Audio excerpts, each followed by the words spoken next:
محبت کے دعوے کرتے ہیں مگر کرکٹ میچ کے لیے جمعہ چھوڑ دیتے ہیں، کوئی ڈرامے کی قسط تکنے کے لیے خدا کے سجدے چھوڑ دیتے ہیں۔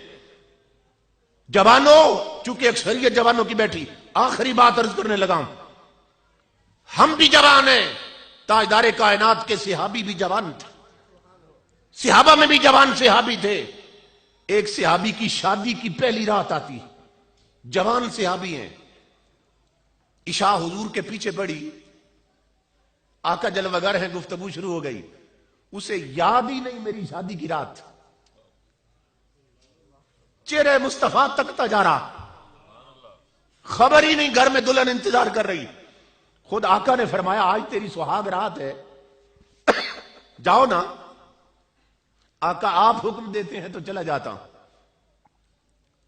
چلے گئے، مدینہ پاک کا شہر ہے جوانوں، آدھی رات کا وقت، وہ جوان دلہن کے کمرے میں داخل ہوا، کنڈی لگائی اس نے، جوتے اتار کر اس کے پلنگ پہ جا بیٹھا۔ قریب تھا کہ دونوں جوان جذب آپس میں ہم کلام ہوتے، کوئی محبت بری بات کرتے۔ ادھر جوان کا ہاتھ دلہن کے گھونگھٹ کی طرف گیا کہ چہرے سے کپڑا اٹھا کر اپنی شریک زندگی سے گفتگو کا آغاز کرے۔ جوانوں غور سے سننا، شادی کی پہلی رات ہے، ابھی ہاتھ گیا گھونگھٹ کی طرف، ادھر مدینے کی گلی سے بلال حبشی کی صدا آ گئی، اے مدینے والو، تمہیں تاجدار کائنات بلا رہے ہیں۔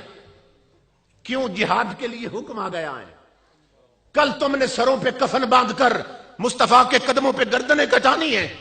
آقا یاد کرتے ہیں، او جوان، میں تیرے عشق محمدی کے قربان جاؤں۔ جو ہاتھ گھونگھٹ کی طرف گیا تھا وہ پیچھے ہٹایا، قدم چارپائی سے نیچے اتر آئے، جوتے پہن کر دیوار کی طرف گیا، تلوار لٹک رہی تھی، پکڑ لی، دروازہ کھول کے باہر نکلنا چاہتا تھا، دلہن دوڑ کر قدموں سے لپٹ گئی، رو کر کہنے لگی شادی کی پہلی رات ہے، تو نے ابھی میرے چہرے سے نقاب نہیں اٹھایا، ابھی کوئی محبت بری بات نہیں کی، اور میرے سرتاج مجھے چھوڑ کے کہاں جا رہے ہو؟ جوان نے دامن جھٹک کے چھڑایا، کہا نادان لڑکی، مجھے نہ روک، اس لیے کہ مجھے میرے سرتاج نے بلایا ہے۔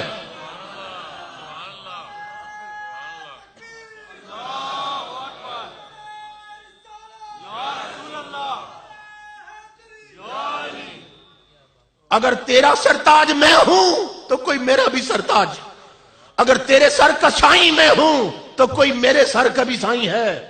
مجھے میرے آقا نے یاد کیا۔ جوان لڑکی بہانے تراشنے لگی، کہنے لگی جہاد کل ہوگا، رات تو گزار لیں، صبح چلے جانا۔ جوان نے کہا نادان لڑکی، تو سہاگ رات تک رہی ہے، میں مصطفیٰ کی ذات تک رہا۔ یہ تو ایک رات ہے، اگر ہزاروں سہاگ راتیں مل جائیں، مصطفیٰ کے قدموں پہ قربان۔ تلوار لی اور تاجدار کائنات کی بارگاہ میں جا پہنچا، گھر پلٹ کے آئے ہی نہیں، ادھر سے ہی جہاد پہ چلا گیا۔ اللہ اکبر، جنگ شروع ہو گئی لوگوں۔ صحابہ کہتے ہیں تاجدار کائنات کا معمول یہ تھا، ایک بلند جگہ پہ کھڑے ہو جاتے اور جنگ کرنے والے غلاموں کو تکتے رہتے، نظر پھرتی حضور کی سب غلاموں پر، لیکن کہتے آج رنگ بدل گیا تھا، تاجدار کائنات کی نظر اس جوان سے ہٹتی نہیں ہے، ٹک ٹکی باندھتے، وہ جوان ادھر جاتا ہے حضور دیکھ رہے، ادھر جاتا ہے دیکھ رہے، توجہ کسی اور پر نہیں۔ جوان زخموں سے چور ہو گیا سر سے پاؤں تک،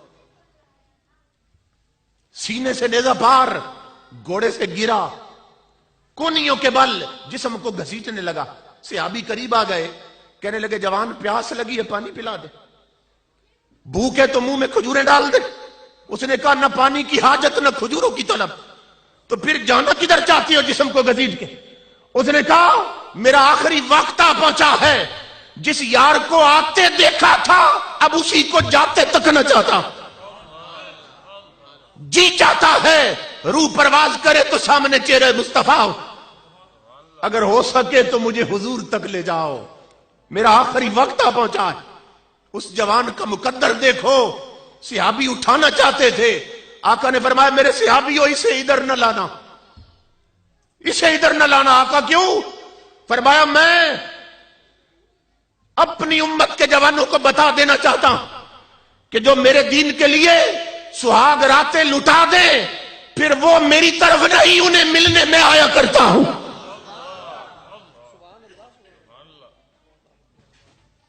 اسے نہ لانا، میں اس کی طرف آتا ہوں۔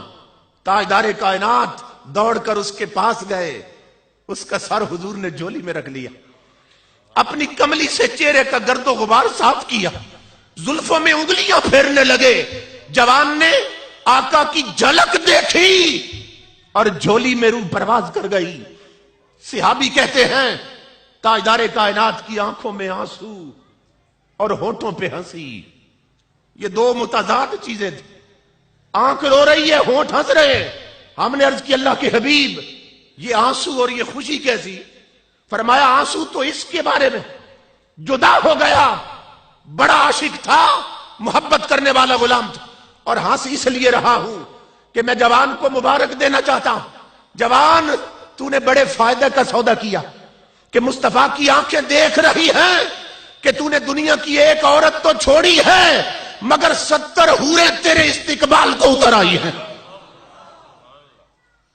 جنت کی 70 حوروں سے اللہ نے اس کا نکاح کر دیا۔